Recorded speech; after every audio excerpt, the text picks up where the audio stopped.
versículos 8 y 9, dice la Escritura: y aunque era hijo, hablando del Señor Jesucristo, por lo que padeció aprendió la obediencia. Y aquí me impresiona algo. ¿Cómo que aprendió la obediencia por lo que padeció? Él tenía que aprender algo y tenía que aprender a obedecer. ¿Cómo es eso? Sí, porque antes de llegar aquí a la tierra, Él era el Señor de señores. A Él no lo mandaban, pero cuando se encarnó, aprendió a obedecer. Y habiendo sido perfeccionado, ¿cómo eso de perfeccionado?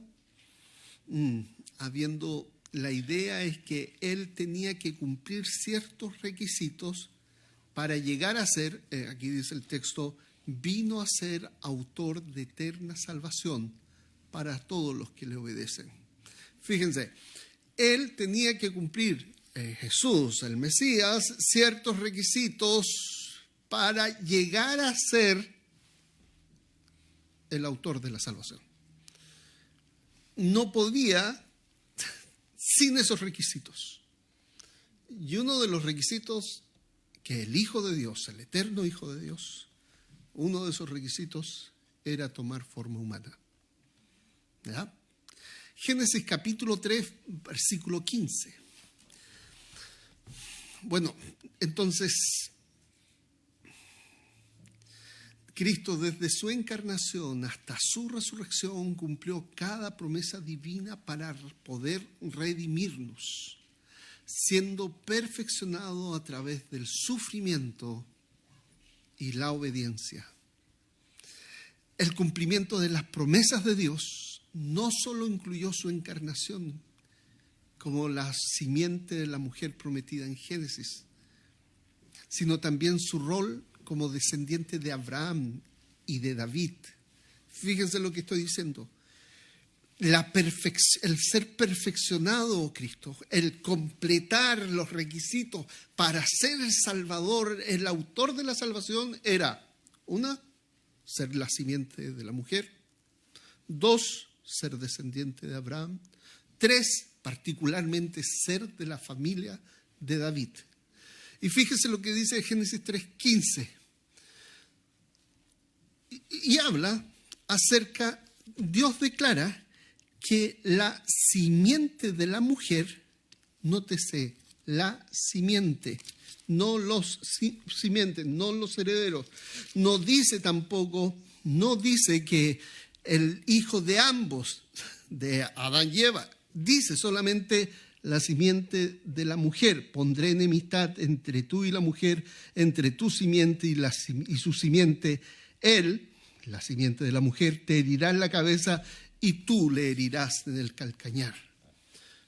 Génesis 3 está hablando de que el Mesías, el que iba a herir a Satanás, iba a ser solo hijo de mujer. Eso me parece bellísimo. No iba a ser hijo de hombre y mujer, iba a ser solo de mujer. Y ahí Isaías, capítulo 7, verso 14, nos vamos a saltar, retoma esa promesa cuando dice: he aquí que la Virgen concebirá y dará a luz un hijo y llamará su nombre Emmanuel. Entonces, Isaías retoma lo que dice Génesis y particularmente lo explica. ¿Cómo va a ser esto? Bueno, Dios pudo haber enviado a Jesucristo como hijo biológico, si hubiera estado prometido de esa manera, de José y de María, pero no era la promesa. La promesa desde Génesis 3 era que iba a ser solo hijo de mujer. Y en Isaías capítulo 7 establece que iba a ser hijo de una virgen. Y Mateo capítulo 1, versículo 22, el evangelista Mateo declara que esta profecía, la de Isaías 7:14, se cumplió en el nacimiento de Jesús. Todo esto aconteció para que se cumpliese lo dicho por el Señor por medio del profeta. ¿Cuál era?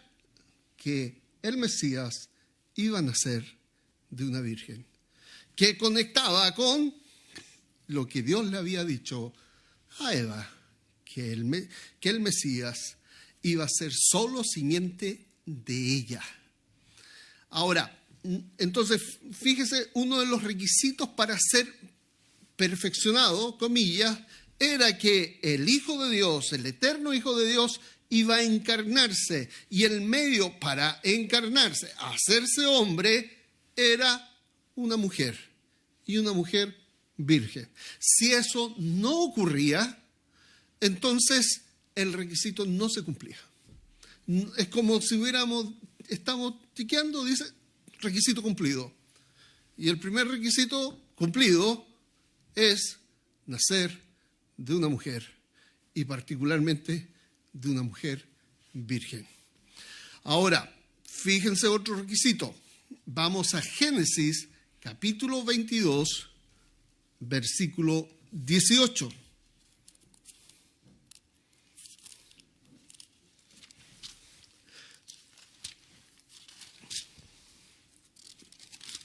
Dice la Escritura, Génesis 22, 18, en tu simiente serán bendecidas todas las naciones de la tierra, porque tú has obedecido mi voz. Qué bello texto, porque has obedecido mi voz. Tu simiente será de bendición. Y Pablo explica este versículo, cuando dice tu simiente, lo explica el apóstol Pablo en Gálatas capítulo 3, verso 16, y hace referencia a este versículo cuando dice, ahora bien, a Abraham fueron hechas las promesas, y a su simiente. No dice a las simientes, como si hubiesen muchas, sino como de uno. Y a tu simiente, la promesa es a Cristo. Entonces, ya estamos, otro tic. El Mesías no solo tenía que nacer de una mujer virgen, sino que además ser descendiente de Abraham. ¿Ya? 2 tic. ¿Para qué? Para perfeccionar, para que se complete, para que finalmente podamos decir, Él era, y Él puede decir, yo soy. Entonces, 2 tic. Pero hay un tercer tic que hay que poner, que tiene que ser descendiente del rey David. Y fíjese lo que dice 2 de Samuel 7, 16. 2 de Samuel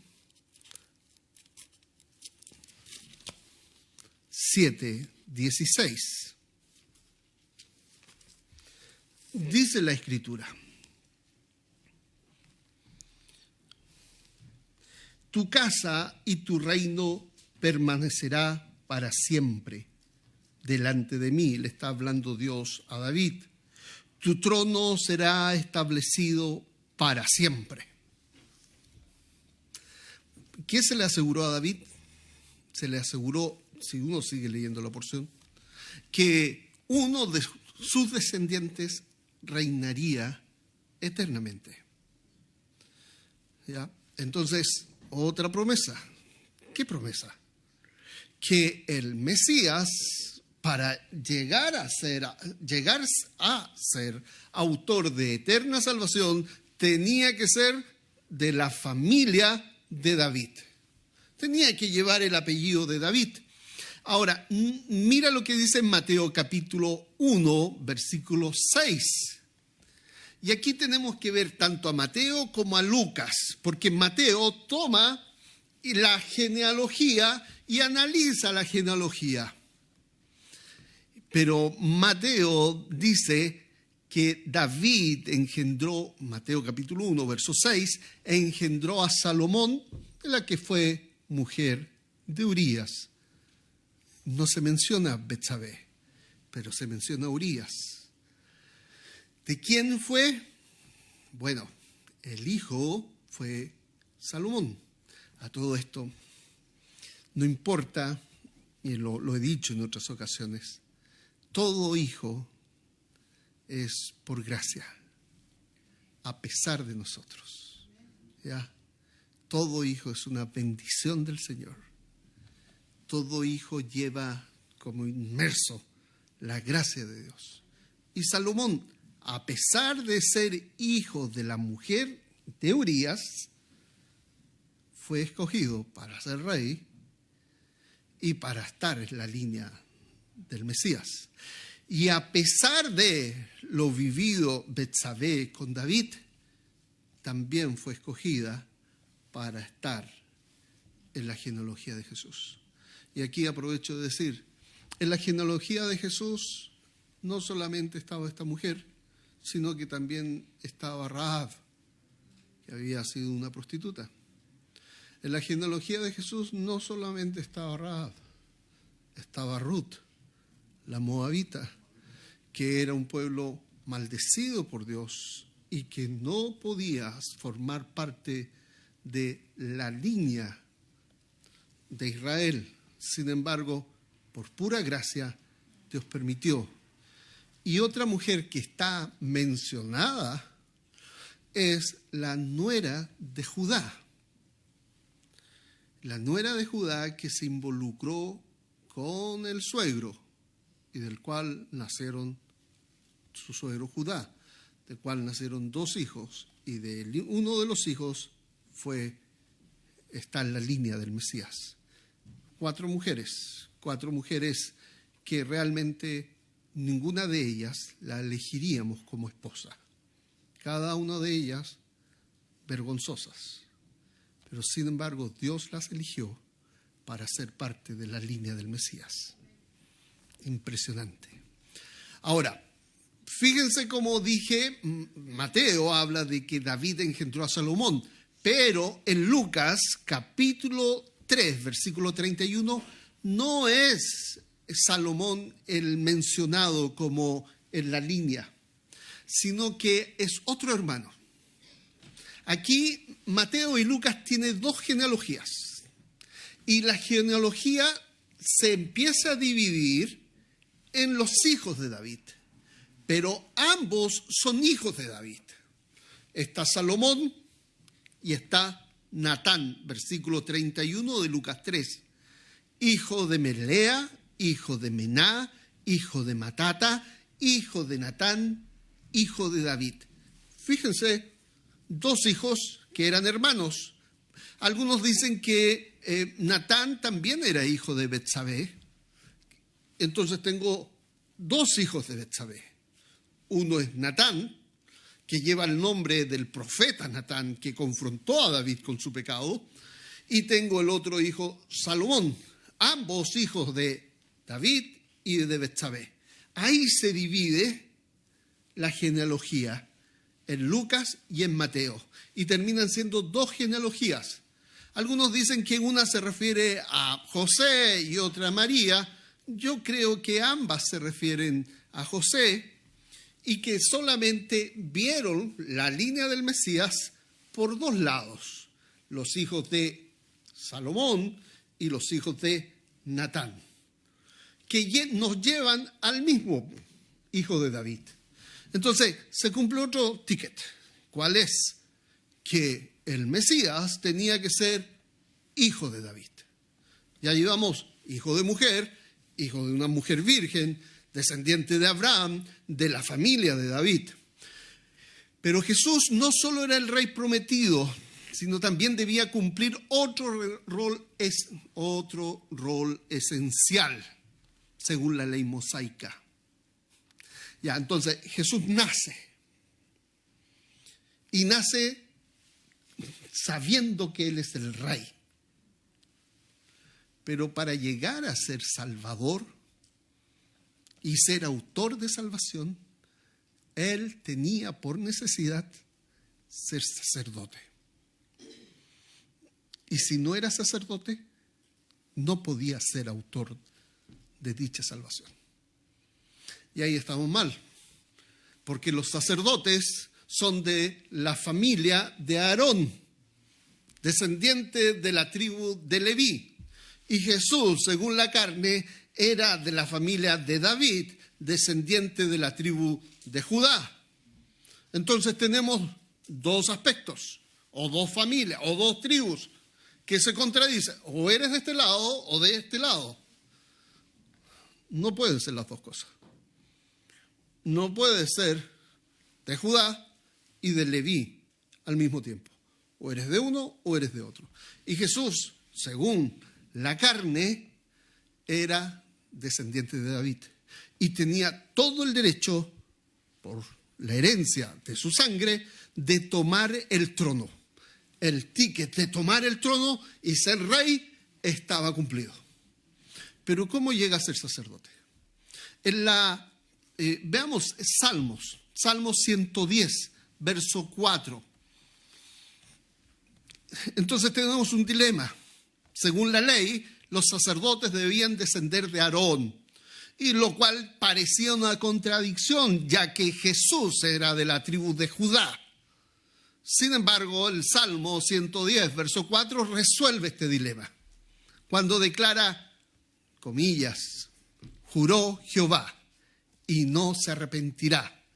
Tú eres sacerdote para siempre, según el orden de Melquisedec. Para ser, vuelvo a decir lo que dije, para ser autor de la salvación, para llegar a ser el Redentor, era necesario que Cristo fuera sacerdote. Y en la tierra, mientras estaba en la carne, no podía ser sacerdote. Y entonces, en la promesa de Salmo 110, les está diciendo, tú eres sacerdote para siempre según el orden de Melquisedec. ¿Y eso qué quiere decir? Bueno, en Génesis aparece Abraham dándole diezmos a Melquisedec. El superior, Abraham, Melquisedec es superior. Superior a Abraham. Abraham le entrega los diezmos a Melquisedec. Él es superior. Acá está Abraham. Entonces, el autor de Hebreos dice, este Melquisedec es figura y sombra del Mesías. Y el Mesías llega a ser sacerdote cuando resucita. ¿Qué estoy diciendo con esto? Cuando el escritor o el salmista o el Espíritu Santo a través de la boca de David está diciendo que el Mesías iba a ser sacerdote, está diciendo que el Mesías iba a traspasar la muerte, iba a resucitar, iba a ser declarado sumo sacerdote de acuerdo al orden de Melquisedec. Eso está diciendo. La conexión de Cristo con el sacerdocio tiene que ver con su resurrección.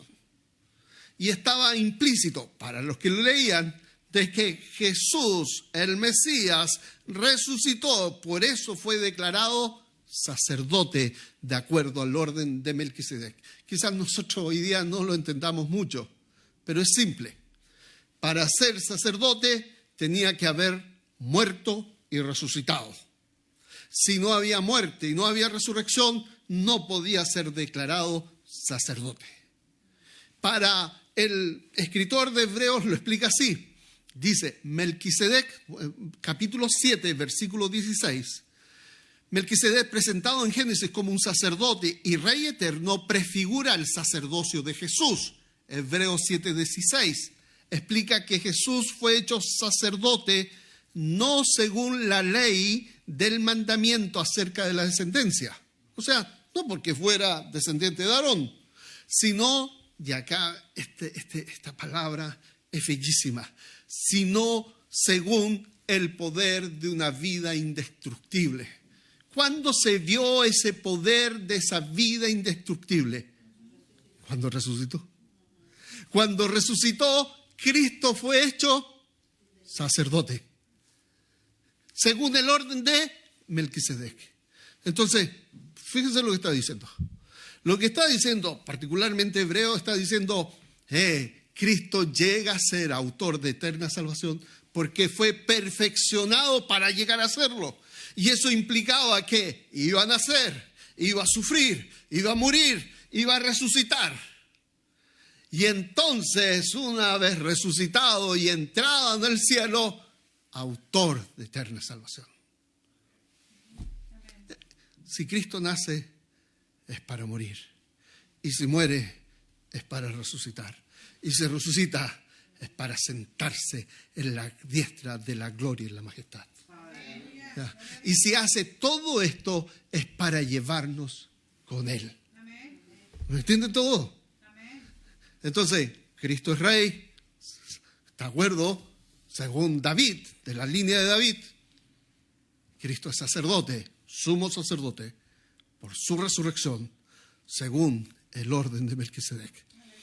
Entonces, el nacimiento virginal, su encarnación, su linaje real, descendiente de David, el hecho de ser sacerdote eterno después de su resurrección, conforme al orden de Melquisedec, son pruebas finalmente de cuán fiel es nuestro Dios. Su rectitud, la rectitud de nuestro Señor, su fidelidad, su misericordia, su lealtad para con nosotros se manifiesta en su compromiso por cumplir con las promesas hechas primero a Eva, segundo a Abraham, tercero a David y en general a su pueblo. Dios no solo cumplió estas promesas, sino que lo hizo a costa de sí mismo. Y eso es muy relevante. Dios, si promete, cumple, no importando el costo, inclusive si ese costo es lo que más aprecia, y en este caso, su Hijo. Entonces, Él envió a su Hijo aquí en la tierra, se encarnó, sufrió y murió para redimirnos. Y como dije en otras ocasiones, la redención no solo implica la libertad del que va a ser redimido, sino que es la libertad y el traslado a la casa de la que pertenece. Y la casa que pertenecemos es la casa del Padre. Él nos lleva a su presencia. Cuando decimos que estamos sentados en los lugares celestiales, en Efesios particularmente, el apóstol conecta esa acción con la redención. Entonces, cuando hables de ser redimido o cuando pienses en ser redimido, tienes que pensar, Dios no solo me liberó, sino que me llevó a la presencia del Padre. El cumplimiento de estas promesas nos revela, y aquí hay algo que me impresiona y que siempre lo voy a decir, tenemos un Dios que es un Dios humilde. Nuestro Dios te dice algo y no se va a desdecir mañana. Tu Dios te dice, te promete algo y Él va a cumplir lo que ha dicho. Aunque Jesús es rey, nació en un pesebre. Aunque Jesús es sumo sacerdote, su sacerdocio fue confirmado, respaldado por su sufrimiento con su muerte. Imagínense, y aunque es el profeta y el gran portavoz de Dios, guardó silencio ante sus acusadores para cumplir lo que el Padre le había encomendado. Esta humildad no es debilidad, sino el poder del amor divino, de la fidelidad a su palabra para con nosotros, a pesar y a costa de su propia vida.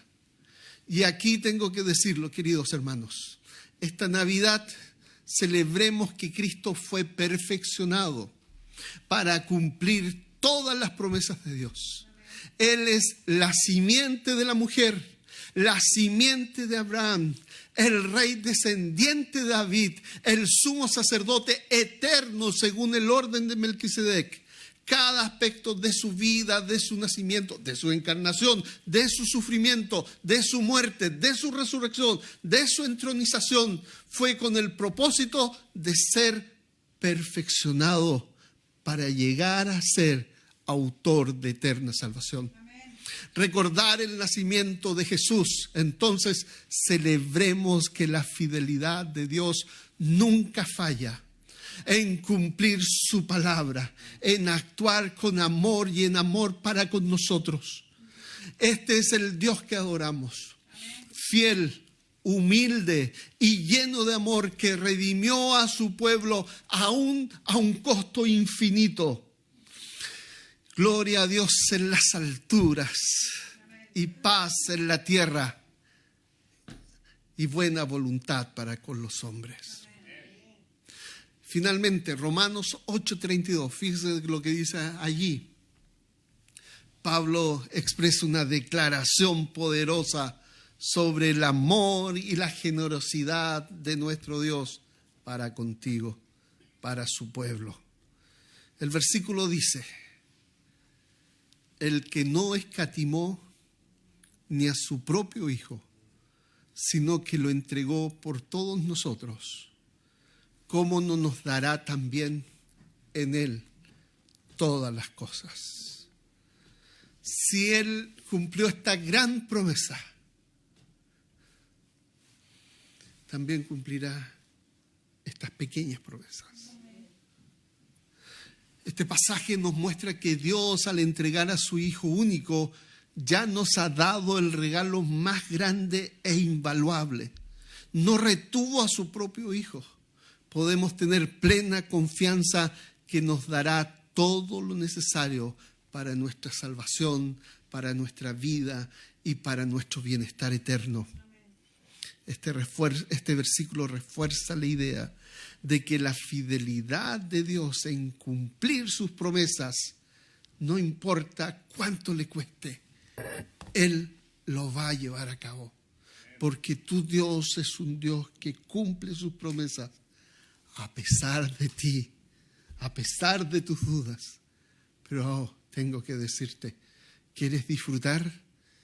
Entonces, disfrutar de las promesas de Él, tienes que conocerlas. Tienes que buscarla en la palabra. Tienes que disfrutarla. Pero si no sabes cuáles son sus promesas, ¿cómo las vas a disfrutar? ¿Y cómo llevo a conocer las promesas de Dios? Leyendo, estudiando, meditando en la palabra del Señor.